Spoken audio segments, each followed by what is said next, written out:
So Ukraine has done it again. Operation Spiderweb 2.0. I don't know that they're calling it that. I'm calling it that. I've seen some places in the media calling it Spiderweb 2.0. It wasn't the same scale as the attack on the air bases, but it was the same spirit, and I'll explain that in just a moment.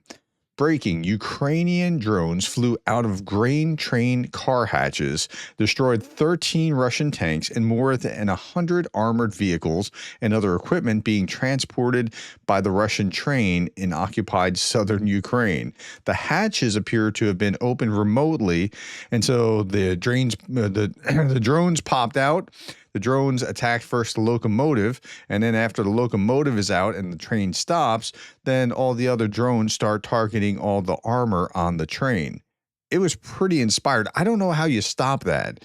I mean, I am pro-Ukraine. I want Ukraine to win, but I'm not just saying it for that reason. I'm saying, like, if you're Russia, how do you prevent a tough and determined enemy from continuing to do this kind of thing to you?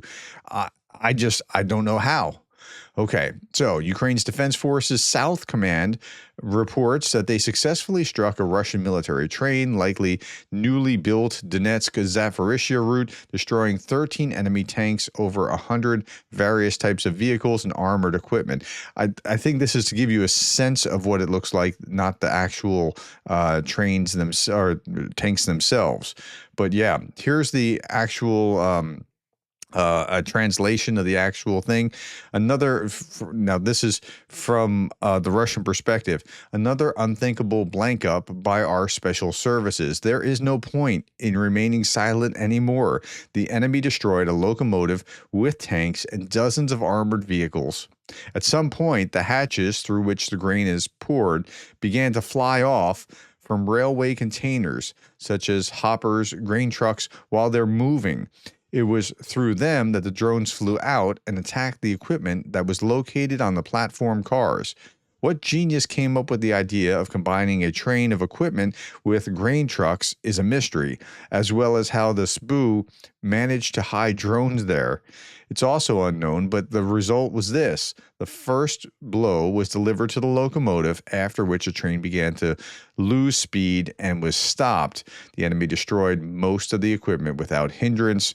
Operation Spiderweb 2.0. Someone must answer for this. Okay, that's the Russians talking about what just happened. All right, so now, in the last week, we saw some pretty phenomenal things. What you see here is a Kinsel Missile, and this goes back to the attack on the children's hospital. So the Kinsel Missile, the KH-101 cruise missile, flies at 900 kilometers per hour. It's accurate within 5 to 10 meters. July 8th, 2024, Russia intentionally sent this missile into a children's cancer hospital. On June 1st, 2025, Ukraine undertook an operation to destroy the very bombers that launched the attack. That was Spiderweb, 1.0 now. They undertook an operation to destroy the bombers that Russians use every night to solely focus their weapons onto civilians, to men, women, children, babies. That's right. That's what they wiped out, was not just these missiles, but the carrier, the bombers that carry these kinds of missiles. Okay, so in the past 48 hours, according to Zelensky, Ukrainian forces destroyed 3 Iskander installations. That's the Iskander missile launchers, right? An Su-35 fighter jet, damaged military helicopters, defeated military logistics and airfields. This is in addition to the attacks in Moscow and against a train carrying tanks and arms. Like, it's been a banner week for Ukraine, like, no doubt about that. For those conveniently with short-term selective memory, let me remind you, since February 2022, Russia has launched over 10,000 missiles at Ukraine. Think about that, 10,000 missiles of nearly every type it possesses: cruise, ballistic, aeroballistic, anti-ship, tactical, strategic. On top of that, over 50,000 kamikaze drones, mostly Iranian Shahed 136s. 10,000 missiles, 50,000 drones launched at Ukraine since the war began. In response to Ukraine destroying strategic bombers, Russia destroyed a strategic secondhand shops in Kyiv. Like, that's just commentary, but it's humorous. But at the same time, it's telling. Like this, wait, you're going after civilian businesses and civilians in their homes sleeping while they're attacking your trains and planes and tanks. As of 8 p.m., over 40 people have been injured and one killed in Kharkiv as a result of the second attack. So yesterday, I talked about the attack on Kharkiv. It was pretty brutal overnight. And then during the day, and I didn't talk about this because, well, I didn't get the news before I could report this. During the day, they attacked Kharkiv during the broad daylight. During the second attack in Kharkiv in 24 hours, the deceased is the head of the Children's Railway, who was appointed to this position 2 weeks ago. So I guess in retaliation for the attack on the train, but I mean, I'm sure they weren't thinking like that. But this is what was hit. The place the Russians just bombed in Kharkiv is the Children's Railway, where kids learn about railroads. That was just targeted, and the head of that was just killed yesterday in Kharkiv. Today in Kherson, the Russians attacked with a drone an ambulance that was on its way to respond to a call. The driver saved his life miraculously, just luckily. Now, Ukrainian drone operators in Kherson have been hunting civilians using FPV drones. Now, Ukrainian forces located one of their bases and used 2 AASM Hammer glide bombs to wipe out the Russian drone base. This is the aftermath of that strike. Okay, in other news, the Crystal Oil Depot in Engels has been burning for the third day now following reported drone strikes. You remember that just a couple days ago. And NASA firms data confirms more hardship for fuel depots at Russian air bases. Kremensk Air Base in Krasnodar Territory. You can see it from NASA firms on the map, the fire there. Now, this is overnight last night. At least 5 explosions occurred in Novomossilsk, Tula region in Russia. Residents heard between 5 to 8 explosions. Local telegram channels write that one of the drones hit the Azot chemical plant. Okay, what's the Azot chemical plant? Well, the Swiss Eurochem Azot chemical plant is currently burning after Ukrainian drone attacks. The Swiss plant is in Russia? Yeah, they didn't pull out.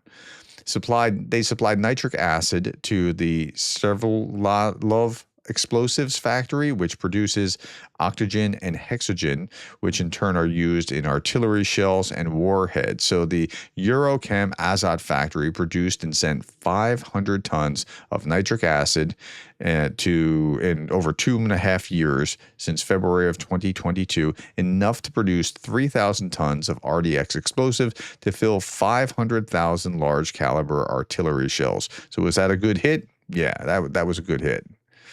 The Gyromash or Hydromash machining factory is on fire in Russian-occupied Melitopol.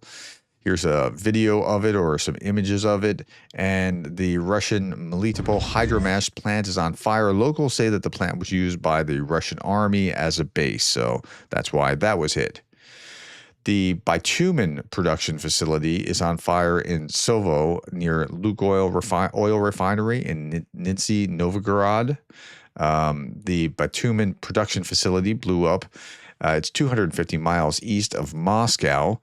And what else do we know about it? The cause of the fire wasn't reported, but it's weird because, like, bitumen, what is bitumen? I had to look it up. It's a black viscous mixture of hydrocarbons obtained naturally or as a residue from petroleum distillation. It's used for road resurfacing and roofing. So I'm not sure what the value is. And, you know, this could have been a case of a careless cigarette. I mean, accidents happen all the time, but yeah, I don't know what the value is.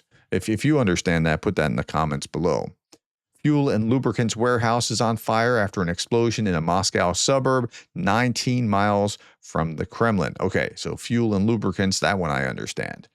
Polymer products warehouse burned down in Azov, Rostov region.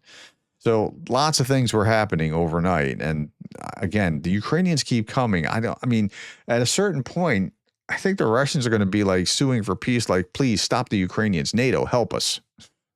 Okay. I'm only being slightly facetious here. 1,120 Russians off the battlefield day over day, 11 armored fighting vehicles, 42 artillery systems. So the tanks and armored fighting vehicles are not factored in yet. 146 vehicles and fuel tanks. And Igor Shushko points out that Russia's 4 days away from 1 million casualties. Yesterday, they just clipped by 1,200 days of this war, 1,200 days. And in 4 days, they'll be to 1 million casualties. It's just amazing.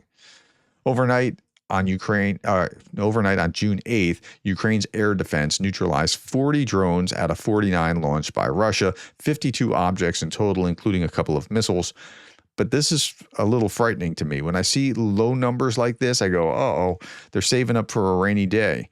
The day before was 215 objects. Now, I'm not advocating for more, or like I want more, but I think there's something more at work here. Russia's preparing a massive new strike on Ukraine in the coming days. Kremlin's full response to Spider operation is still ahead, reports Reuters. Okay, Moscow is planning a massive, brutal, and unrelenting attack. So I reported yesterday, was it yesterday or the day before? It's all running together, that Ukraine really kind of blunted what was supposed to be this massive attack by preemptively hitting with a spiderweb attack and then continuing to hit and hit and hit. Moscow still wants revenge, and like it's weird even to say that the mugger wants revenge on the muggy who hit him back. Like, but that's where we are. Notably, officials say Russia is preparing an asymmetrical strike, not against military targets, but against symbolic and vulnerable targets. So we'll see what that's going to be. Probably something civilian or government buildings or something like that. On the battlefield in the cross direction, Russians attacked 55 times. I show Pokrovsk because it's the high watermark of where the attacks are. So, okay. I generally show drones just to mix it up. Here are some CB-90 combat boats provided by Swedish partners in service with the Ukrainian Navy. So that's kind of interesting to see. The Ukrainians pretty much had no navy of their own, or only limited to only these very, very small boats. Yeah. Okay. Germany plans rapid expansion of bunkers amid fears of Russian attack within the next 4 years, reports The Guardian. So they're realizing they don't have as many as they need in case there's some kind of major conflict throughout Europe, including missiles coming in from Russia. So everybody in Europe is preparing for potential war with one particular country, but that one particular country doesn't think it's the problem. It's like your crazy uncle at Thanksgiving dinner that, everybody knows like he's the crazy one, but he thinks everybody else is. Okay, back to drones. When you think about drones in Ukraine, please, this is Andrew Perpetua talking about this, please stop focusing on FPV drones. There are so many other types of drones, many of which are more powerful and more useful than FPV drones. FPVs are these little tiny ones, right? But think about this. In my opinion, he says, FPV drones peaked in importance a pretty long time ago, and other types are nowhere near peak yet. And so what are we talking about? Vampire drones. Vampires are no joke. Like vampire drones all day long and twice on Sunday. Kazan, Heavy Shot are the three most important drones right now, in my opinion. Not only do they do critically important things like laying minefields, dropping deadly bombs, but they deliver supplies and food and ammo, and they carry construction equipment and communications and electronic warfare. And yeah, they do some pretty amazing things. Plus, the range of heavy bombers is so absurd. Like, one killed a S-300. Like, you have a drone killing an S-300 air defense system. It's just amazing. Okay, Russia panics after Spider strike. Russia rushes to build aircraft shelters. So it struck me when I was reading, like, okay, so a hangar, I get the idea of having a plane in a hangar, and that doesn't really, but to the degree that you really fortify the shelter, it's like, if you live in a part of the metaphor that I would use, if you live in a part of the country where there's both hurricanes and earthquakes, you have to build your house to a standard structure that's going to either help you withstand the hurricane or withstand the earthquake, but not both. Like, one undoes the other. Like, you can't make it earthquake and hurricane proof simultaneously. It just, and same kind of thing here. The more that they try to protect these planes, the slower those planes will be in getting away. So when they're there, the more that they're likely to be under attacked more easily from regular means rather than like the drones. So it's a really interesting thing to see how this works. According to OSINT analyst Defmon, satellite images show construction of these shelters. So Darth Putin quipped, Ukrainian attacks on Russian infrastructure have caused several $1 million worth of improvements. All right, my friends, I'll leave you with this. A dream come true. Azov veteran dances with his wife for the first time after amputations. 36-year-old Iskander Zavniko, a soldier of the 12th Azov Special Brigade who lost both legs at the front, has danced again, this time alongside his wife, Marinchka.